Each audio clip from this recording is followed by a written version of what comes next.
Well, Syria's president says his government is holding indirect talks with Israel. Ahmed al-Shara says the goal is to end Israeli attacks on Syria, which have been staged multiple times since the fall of the Assad regime in December. Israel has also taken territory in Syria and declared a buffer zone in the south with the stated intention of protecting Syria's Druze minority, they say. While President Shara says Israel's actions violate a UN-brokered 1974 disengagement agreement between the two countries.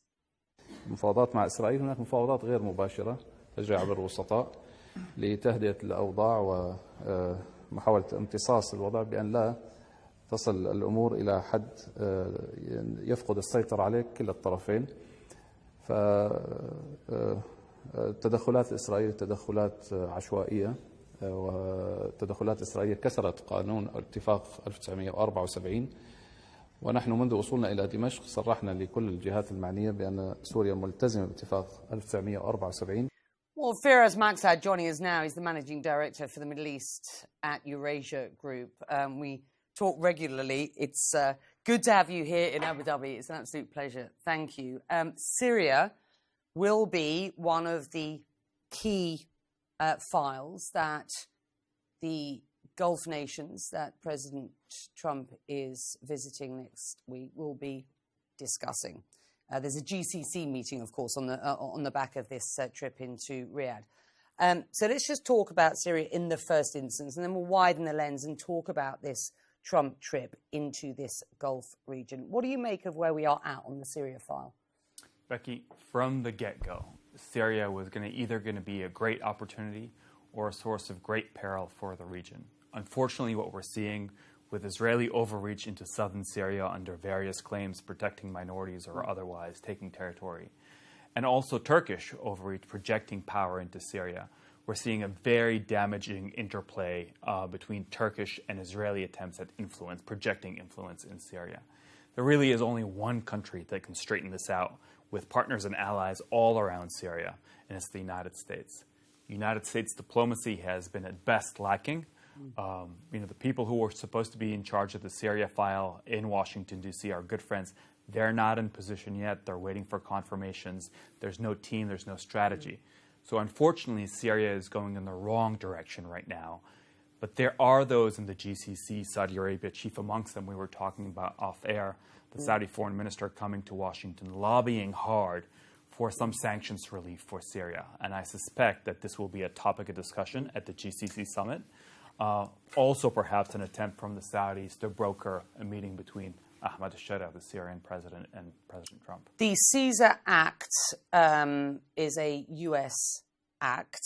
The sanctions on Bashar al-Assad and his government were under the Caesar Act, and it is the Saudis and Qatar who are very specifically looking for those, but lobbying for that, for those sanctions to be lifted, as we see Emmanuel Macron in Europe, for example, pushing the EU to lift some of those sanctions. Without the lifting of these sanctions, Syria's very unlikely to go anywhere anytime soon. Very little can be done without the lifting of these sanctions. Yeah. Well, Syria said it will receive a grant to pay the salaries of government workers, and we are told that Qatar has received US sanctions waivers for this very specific move. So that'll be interesting to see whether we get any further action on Syria next week. Let's talk about this trip and open the lens somewhat, as I say. What do you expect from Trump in the Gulf starting Monday? Let me say the following. Many of us in Washington have made the case for greater American involvement in the Middle East based on the geopolitics of things. Great power competition, the growing role of China, Russia and its relations here. This is not what animates this president. He is very commercially minded and transactional.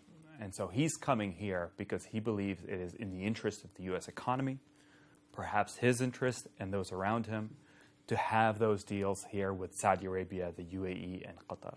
So expect big announcements, irrespective of the fact that there's no progress towards normalization between Saudi Arabia and Israel. Is that off the table?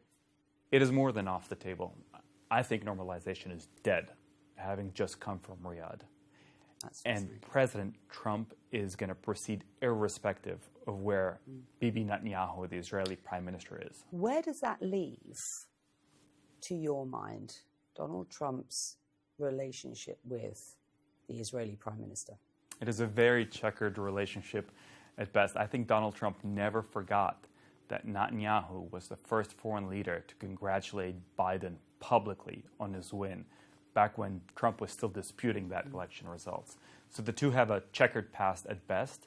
And we saw, whether it was that Oval Office moment, I would say almost a Zelensky moment there for Netanyahu when he was told the U.S. will initiate direct negotiations with Iran, or it's the ceasefire in Yemen that was announced and again caught the Israelis by surprise 2 days ago, or normalization, as we're about to see with the GCC, that Trump will proceed in engaging this region, the Arab allies and partners, irrespective of any progress or lack thereof with Israel on normalization.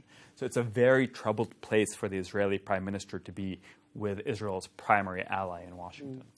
Okay, let's talk about what he will be bringing to Riyadh, Qatar and the UAE, and what these three, energy-rich, capital, countries with real capital heft at present can offer the US president.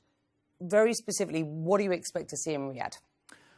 I think there's a lot that can be offered that's on the table here. There is an ongoing race for AI and tech dominance, particularly between the United States and the Chinese. That is not a race that can be won by the United States without deep involvement from the GC, because exactly of the deep pockets and the capital-intensive nature of that industry, but also because of the low operating costs and the comparative advantage of having cheap energy here in the Gulf. So strategically, long-term, in terms of dominance in the AI and tech component, this will be a very important thing to watch out for in terms of upcoming announcements. Very specifically, it's the sort of geotech story that you see sort of emerging as the sort of pillar for the UAE's sort of foreign policy and bilateral relationship with the US at present. Statecraft, clearly these countries can have a significant influence on a number of issues that the US will want support on.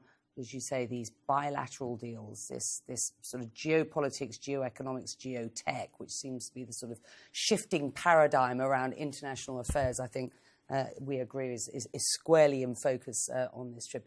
It's fantastic to have you. Good to be here. Look forward to spending more time with you here in region, and we'll leave it there for the time being. Thank you.